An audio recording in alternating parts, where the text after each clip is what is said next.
If you are creating a mobile application or a website where you have to deal with a lot of integers, then according to Google Material Design, make use of the tabular figures because it keeps values optically aligned for better scanning.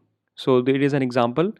These tabular figures are also known as monospaced numbers. Let me show you an example. If I drag a scale, so there you can see that how these integers are aligned when they are using a font that is Poppins, and when we are using a monospaced font, let's find out that how they are aligned. So you can see the difference between the alignment. So these are easy to scan, these are easy to read, and they are better aligned as compared to the font that is not monospaced. Let me show you that how you can download these monospaced fonts.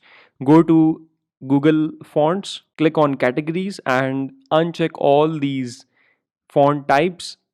Just select monospace and there you get monospace fonts. So here I'm using Roboto Mono, and there you can see that how they are perfectly aligned and how it's easy to scan these digits.